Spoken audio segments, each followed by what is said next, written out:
when you had the script, what sort of reaction did you get when you first went around? First of all, I contacted an old friend of mine, Sidney Rose, who was a producer, and he'd worked on Superman 1. I mean, he took me down when I was a young lad.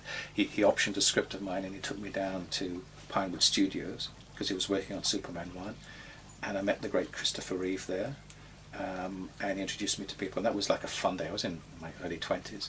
So I contacted him again. I said, are you still active? And he'd done The Kids Are All Right, Quadrophenia. He'd done a lot of other stuff, and he said, yeah, so send me the script. And he said, wow, Robin, this is really good. He says, this is something that hasn't been done.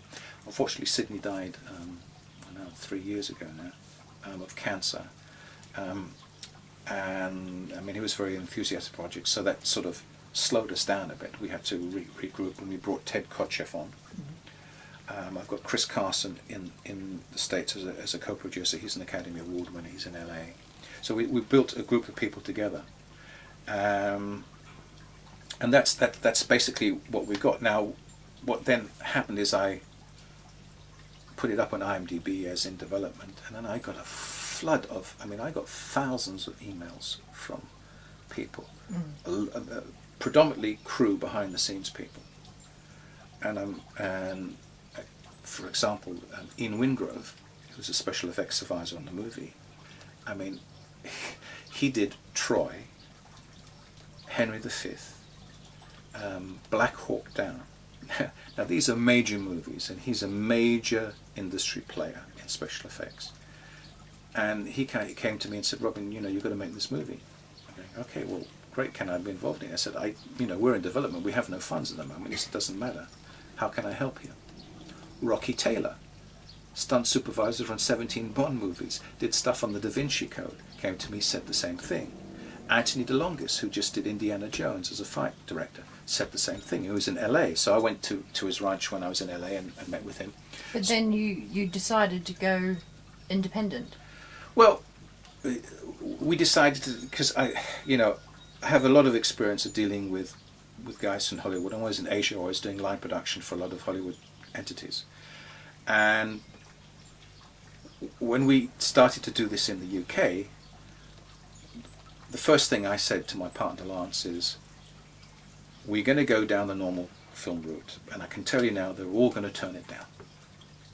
And there's going to be reasons why they won't do it.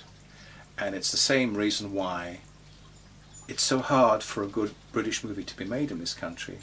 It's the same old attitudes by the same old farts who have been there for decades, who can't do anything anymore.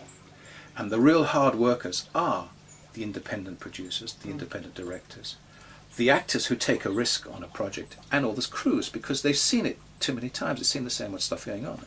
But we applied to all the usual suspects, and I said, I can tell you now, this is what they're going to say. Blah, blah, blah, blah, blah, blah. And lo and behold, they all came back. So we decided, okay, we're going to set up a PLC, which is a public limited company,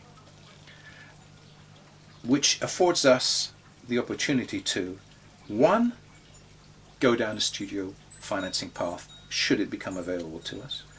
Two, go down to institutional investors, should that become available to us. And three, more important, is to get the public involved. In other words, we could sell shares direct to the public.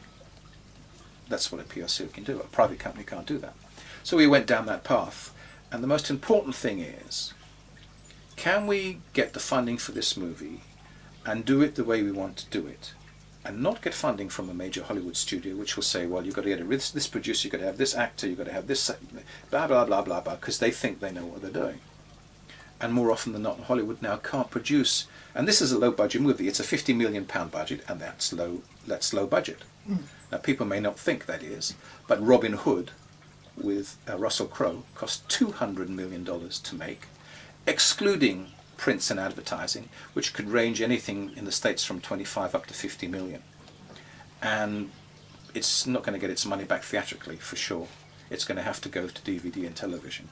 So, and I don't know where they spent the 200 million on that. And a lot of it's on CGI and stuff like that.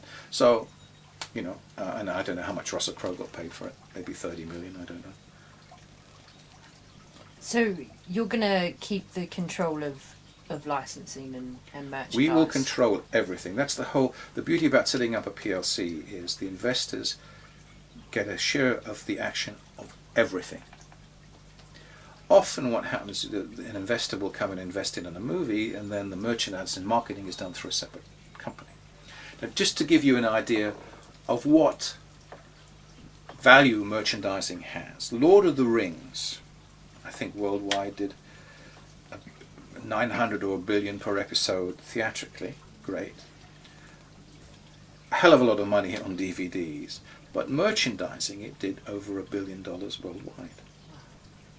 Now if you think, depending on how you control it, we're looking at probably something of 35% of that $1 billion comes back to the PLC.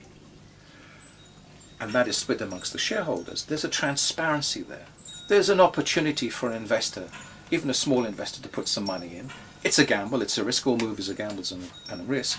But here you are, getting a chance to get a piece of all the revenue streams, not just one revenue stream and all the other revenue streams are hived off through other companies.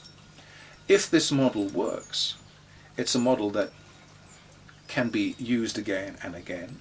It's a model that maybe the British government should look at giving tax credits to people, or a tax relief in a certain year. I mean, there's other ideas I'm working on at the moment that I'm going to try and present to the government. There's ways of getting money investment into British movies if it's set up a certain way that people don't take advantage of, because there's been a lot in the press about certain big funds getting tax relief, and then all these big stars are now going to have to pay the tax money back because it wasn't handled properly. And I think there is a possibility of putting a certain type of company together that is orientated just for film, that can then be given tax credits if, you know, a tick box list of things are done. Have you done it this way, that, you've done the script, you've done the budget, you've registered the company, you've got so much investment into it, then you can sell it to shareholders, anyone comes along, and they can get the tax relief in that year, and the movie has to be finished, and a finished product has to be sent back to the tax office on DVD or whatever, is hey, this is a finished product, it's ready for sale. Now whether you'll get a sale or not, that's a different matter, but at least the government should help out in that way. And I think what we're doing with the PLC is the forerunner, it's the test case of, we've thought about it in a certain way. I mean, Lance and I spent quite some time discussing how we put this together and what our approach was going to be, and we have a good prospectus. So transparency is the first thing, raising the funds so that we do a British movie the way it should be done, and not having the usual interference from Hollywood, or even some of the top producers in the UK here. It's the same old story, it's the same old excuses, and it's all just about putting money in their pockets as producer, and the movie never makes a profit at all. So by remaining independent, you've got control of it is most important that we control the project. You know, I've had some feedback from the States, well, if you get this actor in it, then we might put some money in. Well, what does that mean, we might put some money in?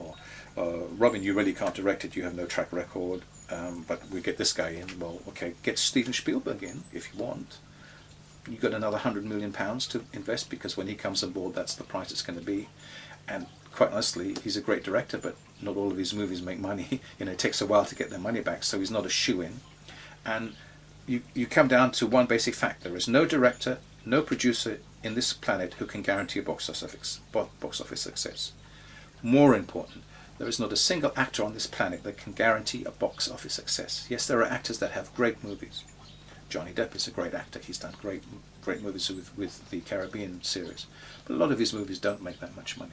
He's just a great actor. I mean, Tom Cruise, I mean, he's done some great movies, and he's done some bummers, and he cannot guarantee a box office success.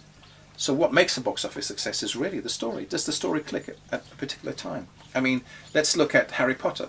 There is no actor in Harry Potter that can guarantee that movie is a success.